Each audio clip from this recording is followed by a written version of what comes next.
considered a very American thing. Columbus did a very American thing at that point after 40 days of just being spun around in circles on the Atlantic Ocean. whatever that thing is called, and when you're driving a big boat, a ship. I call it a wheel, but I don't sail, so I have no idea what the actual real term is. He grabbed the wheel and he basically just started cranking it. All of his education went out the window. He just started grabbing the steering wheel because his crew, people he was sailing with, started to not trust him. And of course, he missed Canada. He missed America. Of course, he missed India. He missed everything. According to history, he landed in a little island down in the Caribbean. And they had wonderful looking skin like some of you do.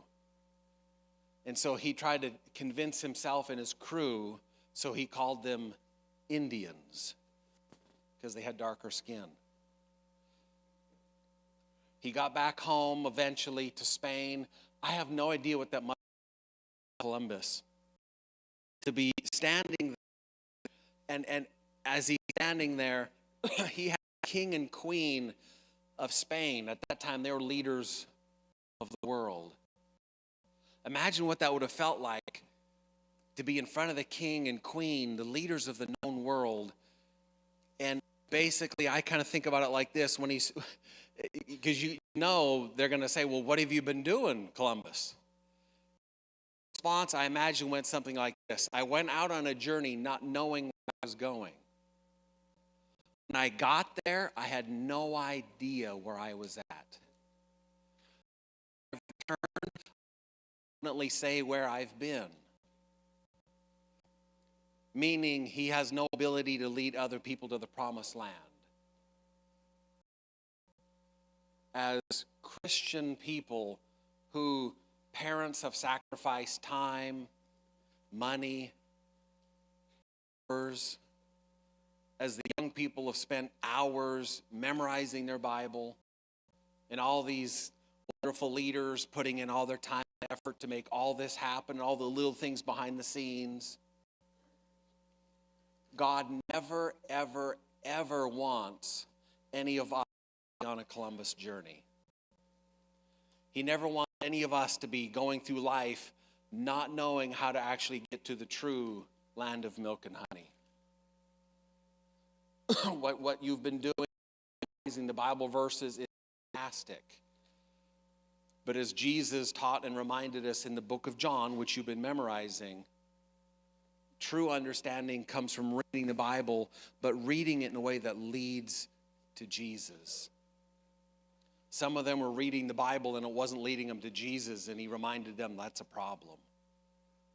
So what we're doing is supposed to be about Jesus.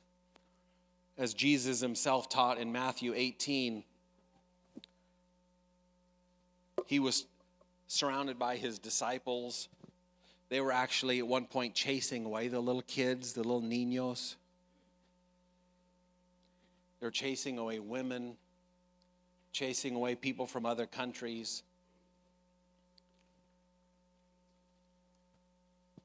Jesus in Matthew 18:12 and following says, what do you think? If a man has 100 sheep and one has gone astray, does he not leave the 99 in the mountain and go search for the one that's straying? Now that sounds nice, right? That sounds nice. But imagine if you were one of the 99 who went astray. Imagine if you were one of them who's done some terrible things. We'll put it in a context here. Imagine if, and nobody did it as far as I know, but imagine if there was a group, say there's a group right here, group number 37.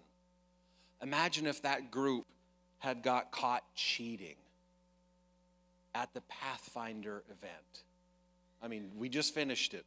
Imagine if group 37 had been caught cheating. How would you feel if you were in the group and you were their leader? Here's some active Pathfinder. How would have you felt if you were in that group and you got caught cheating?